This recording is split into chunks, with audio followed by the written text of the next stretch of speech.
Fala meu aluno, minha aluna do KNAPS. Nessa aula a gente vai falar sobre o primeiro grupo dos vertebrados, os peixes. Na nossa última aula, a gente falou um pouquinho sobre as características gerais que definem um animal como sendo cordado. E falamos também um pouquinho sobre os primeiros grupos dos cordados, os cordados mais primitivos, nos quais a notocorda era permanente, ou seja, que a notocorda era responsável pela estrutura do corpo do animal adulto. Hoje a gente vai entrar no grupo dos vertebrados, que são animais nos quais essa notocorda é substituída por uma coluna vertebral. E o primeiro grupo que a gente vai falar é o grupo dos peixes. E os peixes vão ter diversas características gerais, que a gente vai ter que discutir um pouco. E no final das contas a gente vai dividir os peixes em dois grupos. Os peixes ósseos, os osteíctes. E os peixes cartilaginosos, os condrictes.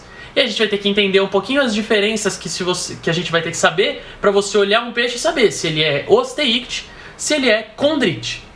Mas em primeiro lugar a gente vai falar um pouco sobre as características gerais dos peixes, tá bom? São animais de vida aquática, ou seja, eles vivem em ambiente de água doce ou água salgada. E são animais ectotermos. Ectotermos por quê? Porque a temperatura corpórea deles é definida pelo ambiente. Muitas vezes você vai ver a nomenclatura pecilotermos também para identificar o tipo de temperatura corporal desse animal, que quer dizer temperatura corpórea variável. Eu prefiro, e muitos autores preferem, usar o termo ectotermo por quê? Porque boa parte dos peixes vão manter a sua temperatura corporal constante, mas não fazendo uso do seu metabolismo interno, mas dos seus hábitos de vida, ou seja, ele vai se movendo para diferentes localidades para manter o seu corpo mais frio ou mais quente, e com esse hábito de vida ele vai mantendo a sua temperatura corporal constante. Por isso, pecilotermo, animal de temperatura variável, pode ser um termo um pouco errôneo. O mais adequado seria ectotermo. Ectotermo porque a temperatura corporal é definida pela temperatura do ambiente, pela temperatura externa. Então os peixes são animais ectotérmicos. E o fato deles serem ectotérmicos quer dizer o quê? Quer dizer que eles não usam o próprio metabolismo para gerar calor, ou seja, eles não usam reações metabólicas do seu organismo para controlar a sua temperatura. Isso faz com que eles tenham um metabolismo mais baixo que de outros vertebrados, que serão, como a gente vai ver mais para frente, homeotermos, que vão usar o seu metabolismo para gerar calor, para manter a temperatura do corpo constante. Então, são animais de metabolismo relativamente baixo, tá certo? O seu tipo de respiração, por ser um animal aquático, é do tipo branquial. Eles usam brânquias. E aí a gente vai ver daqui a pouco que nos dois grupos de animais, os osteíctes e os condrictes, essas brânquias vão ter uma morfologia um pouco diferente.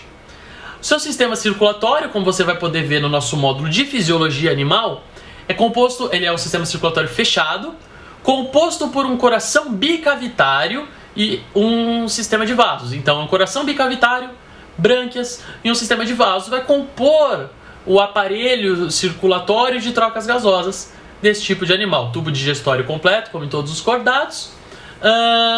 E vale dizer também que eles são animais que têm o labirinto, ou seja, a parte auditiva, mas não auditiva para captação de sons, o ouvido que determina o equilíbrio muito bem desenvolvido. E isso é muito bem desenvolvido por quê?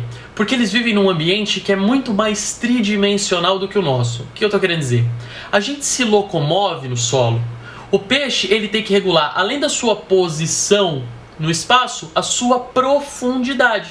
Isso faz com que o senso de equilíbrio desses animais seja muito mais bem desenvolvido.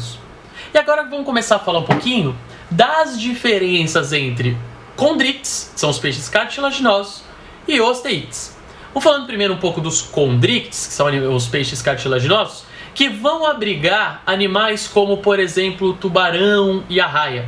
São animais que possuem um esqueleto predominantemente formado por cartilagem. E eu vou dar para vocês algumas características que vão permitir você olhar para um peixe e dizer se ele é cartilaginoso ou se ele é ósseo. E para os peixes cartilaginosos, é fundamental você ter em mente duas características. Ele tem uma boca ventral, ou seja, a boca dele é situada mais próxima da região da barriga, é uma boca que fica embaixo do animal. Se você for pensar em tubarões e raias, você vai poder imaginar isso. Ele tem a boca situada na parte de baixo do corpo. E as brânquias são formadas por 5 pares, ou seja, ele tem 5 aberturas de cada lado do corpo e essas aberturas são expostas. Então pensa num tubarão, por exemplo, ele tem aberturas branquiais expostas. E esse animal, ele não vai ter uma estrutura que a gente vai ver nos peixes ósseos, que a gente chama de bexiga natatória. Os peixes cartilaginosos não possuem bexiga natatória. Então eles regulam a sua profundidade na água com movimentos corporais. O que eu quero dizer é, se um tubarão parar de nadar, ele afunda.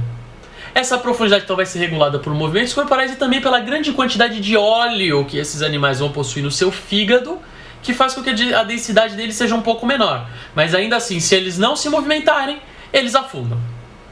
Os peixes ósseos, ou seja, os osteíctes, por outro lado, eles têm uma bexiga natatória, que é uma bolsa no interior do corpo que fica cheia de ar. O volume dessa bolsa, a quantidade de ar armazenada dentro dela, é regulada pelo sistema circulatório, porque essa bolsa vai ser extremamente vascularizada.